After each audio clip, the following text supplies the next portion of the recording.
Oui, merci Monsieur le Président. Et je demanderai s'il vous plaît un vote public, comme c'est de droit, pour ce vœu. Si, je vous laisse le temps de vous organiser, tout va bien, c'est bon. Nous aimerions que l'ensemble des élus régionaux adressent un message fort à travers le vote de ce vœu. C'est à juste titre que tout à l'heure, notre collègue Colin a parlé de la situation des chrétiens d'Orient et de notre mission historique à leur côté, et nous, en particulier français.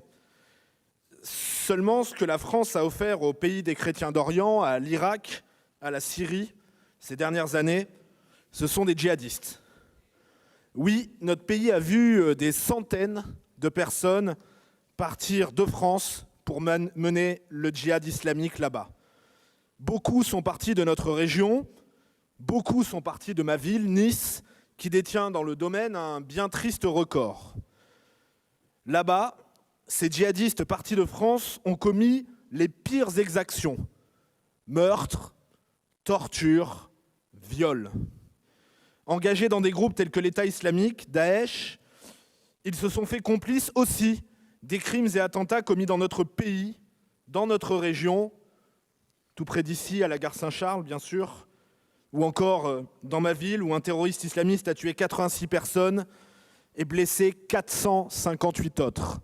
Des maris, des épouses, des pères, des mères, des fils, des filles, car on compte plusieurs enfants aussi parmi ces victimes.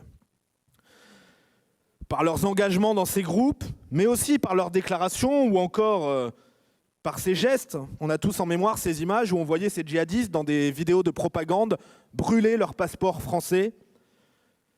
Par leurs actes, par leurs paroles, par leurs gestes, ils ont clairement rompu tout lien, toute attache avec la nation française, et nous considérons donc que la nation française ne leur doit rien. Alors je vais vous dire les choses clairement et simplement. Notre diplomatie n'a-t-elle pas mieux à faire que d'essayer de sauver ces barbares lorsque la justice irakienne, selon son droit, selon ses règles, face à leurs crimes, les a condamnés à mort. Élu de Nice, j'ai été particulièrement choqué de ces démarches, de cette agitation, pourrait-on dire, du gouvernement, tout comme j'ai été choqué, je dois bien le dire, de voir votre président délégué, Christian Estrosi, les soutenir.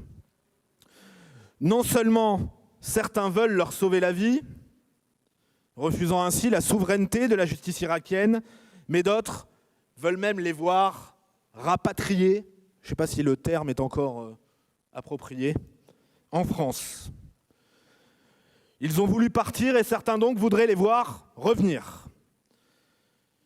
La moyenne des peines prononcées pour ces djihadistes revenant en France par notre justice est de 8 ans.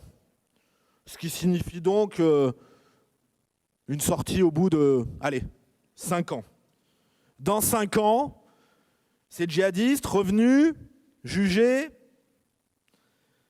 pourraient donc venir s'ajouter aux 20 000 personnes déjà inscrites au fichier de signalement pour radicalisation terroriste et que nous sommes bien à mal de surveiller.